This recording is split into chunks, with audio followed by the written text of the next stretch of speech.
A lot of storylines here. Let's begin with Pidto. Yeah. Another highlight reel goal, similar to what he did the other night against Chicago, end to end to score the Rangers' first goal. It was a play of beauty again. Pretty cool stat that came out with him during the game as well. So that's his 10th goal as a teenager. He's only the 3rd Ranger in franchise history to do that. Mike Allison, not sure if you've heard of him. I haven't heard of him. And Alexei Kovalev was the other. But pretty outstanding year. And he's got 9 this year, 1 last year, giving him 10.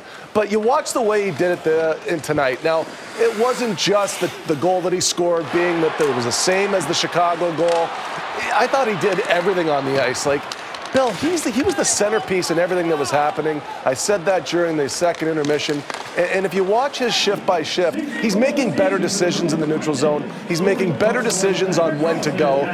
This goal is a thing of beauty because he uses his greatest asset, which is his speed, and he makes goalies feel like he's going to be taking them wide. And look, you can see Rask there. He's about to protect that wide side because of his speed and his skill. He makes him go early, and he's still at top speed. He's reading off the goaltender very well, and then he goes short side high, which is exactly the same way that he scored against Chicago on Thursday. Tuukka Rask hurt on that play, came out in the first period. Jaro Halak played the rest of the way for the Bruins in net.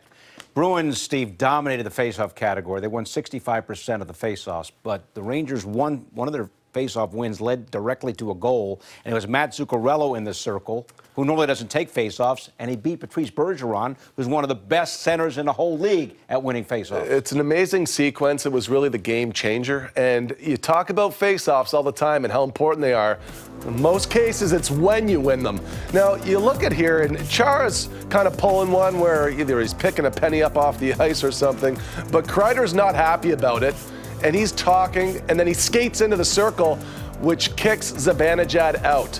So he gets out of the faceoff. Zuccarello comes in, and I'm thinking right now Zuccarello's going to get roasted from one of the league's best, Bergeron, and then he beats him clean. I couldn't believe it. It was 31-7 or something like that at the point, and Zuccarello wins this back. And right away, Shea does the right thing, and he gets it to the net immediately, where Zibanejad, he button hooks here, and he gets his stick on it for a deflection. It's the 11th time the Rangers have scored off of a faceoff. And that's shocking because it wasn't one of their strong suits last year or the year before, but they're best in the NHL right now with 11 goals off the faceoff.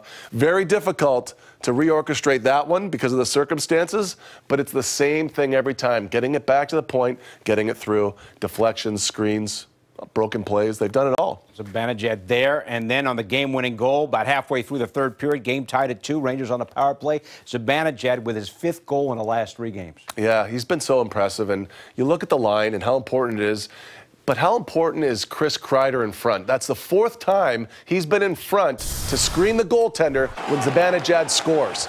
And that's the whole play, guys. Watch how far out Zibanejad is. This is a long-distance wrist shot.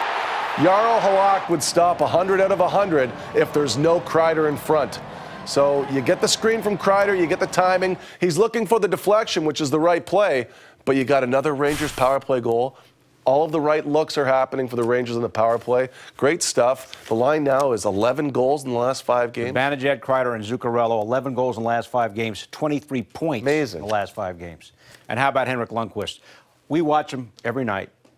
We appreciate his brilliance. But take a step back. He is now 6th all-time. Look at this, Steve. He's only 8 away from Cujo at number 5 all-time in wins. Yeah, he's going to catch Cujo, and Roberto Luongo's on the list still currently playing, but the goalies at the top. I mean, Marty Brodeur, Waugh, Belfour. The fact that he just passed Sawchuk, which is one of the most memorable goalies that anybody from our era is aware of, the history.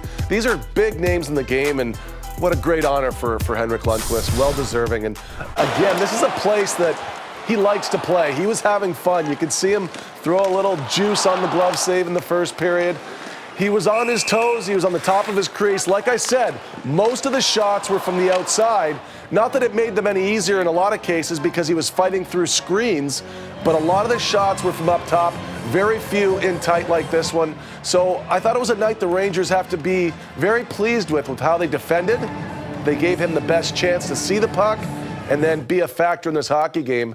And boy, does he love playing in Boston. Did you see the numbers that were released during the game?